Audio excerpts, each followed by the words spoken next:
तो वही प्रधानमंत्री नरेंद्र मोदी अहमदाबाद पहुंचे हैं, क्या कुछ कह रहे हैं अहमदाबाद से, आइए आपको सुनवाते हैं।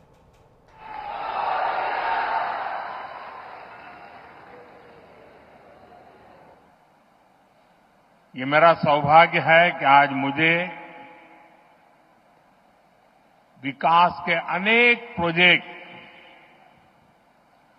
आप सभी जनता जनार्दन के चरणों में समर्पित करने का, आपको सौंपने का सौभाग्य मिला है। मैं इन विकास कार्यों के लिए आप सभी को बहुत बहुत बधाई देता हूं।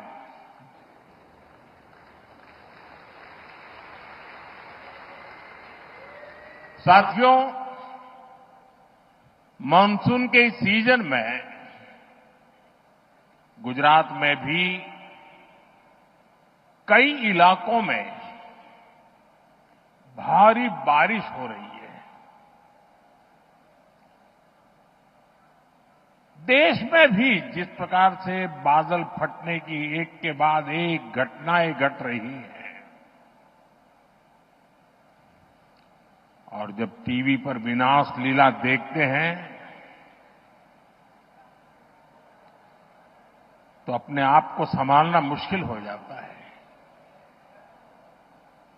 मैं सभी प्रभावित परिवारों के प्रति मेरी संवेदना व्यक्त करता हूं। प्रकृति का ये प्रकोप पूरे मानव जात के लिए, पूरे विश्व के लिए, पूरे देश के लिए चुनौती बना हुआ है। केंद्र सरकार सभी राज्य सरकारों के साथ मिलकर राहत और बचाव के काम में जुटी हुई है। साथियों, गुजरात की ये धरती दो मोहन की धरती है।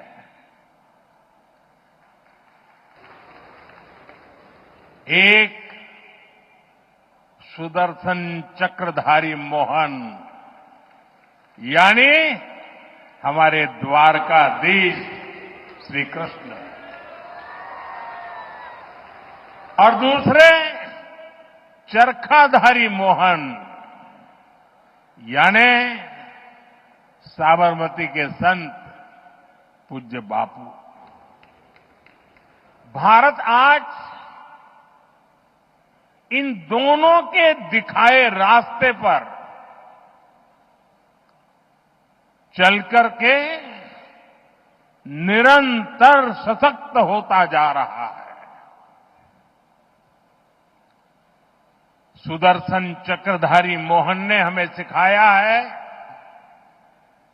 कि देश की, समाज की रक्षा कैसे करते हैं।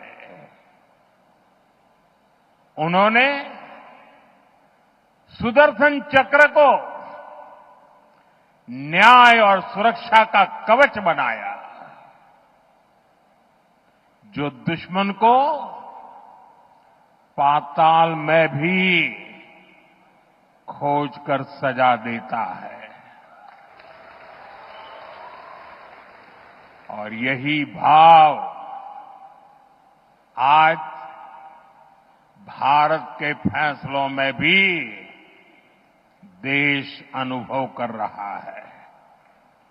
देश नहीं, दुनिया अनुभव कर रही है।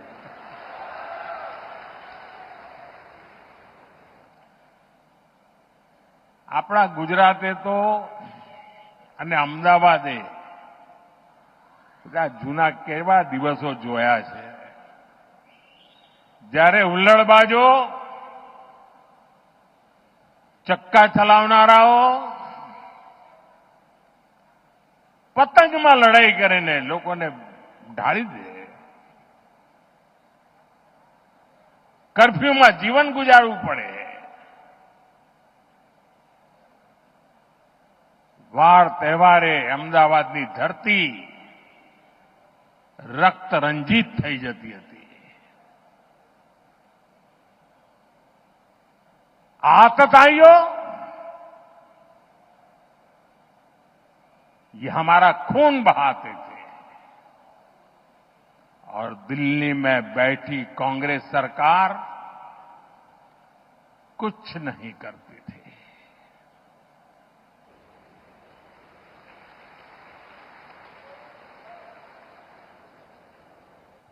लेकिन आज आतंकवादी और उनके आकाओं को हम छोड़ते नहीं। चाहे वो कहीं भी छुपे हो,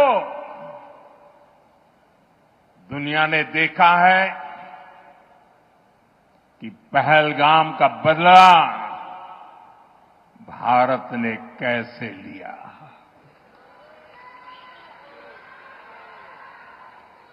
बावीस मिनिट में બધું સફા ચટ કરી નાખ્યું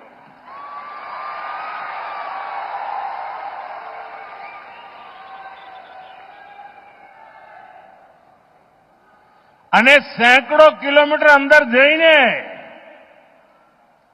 નક્કી કરેલા નિશાન પર જ વાર કરીને આતંકવાદની નાભી પર હુમલો કર્યો આપણે।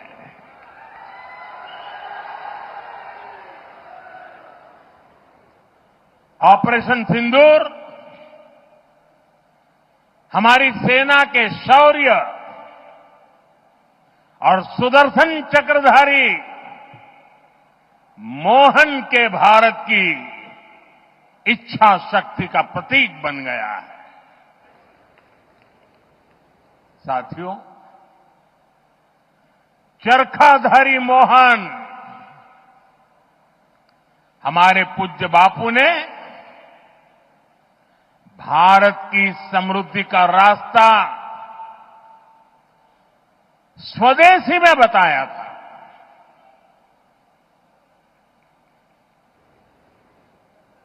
हमारे यहां साबरमती आश्रम है। ये आश्रम इस बात का साक्षी है कि जिस पार्टी ने उनका नाम लेकर दशकों तक सत्ता सुख भोगते रहे, उसने बापू की आत्मा को कुचल दिया। उसने स्वदेशी के बापू के मंत्र के साथ क्या किया? आज आपने पिछले कई वर्षों से जो दिन रात गांधी के नाम पर अपनी गाड़ी चलाते हैं, एक बार भी उनके मुंह से न स्वच्छता शब्द सुना होगा, न स्वदेशी शब्द सुना होगा।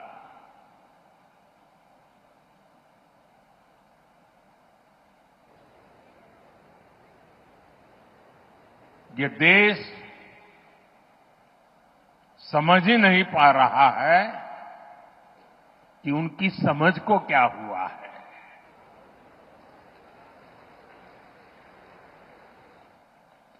साठ 65 साल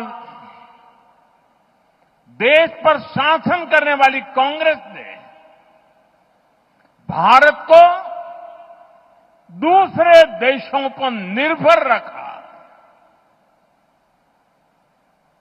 ताकि वो सरकार में बैठे बैठे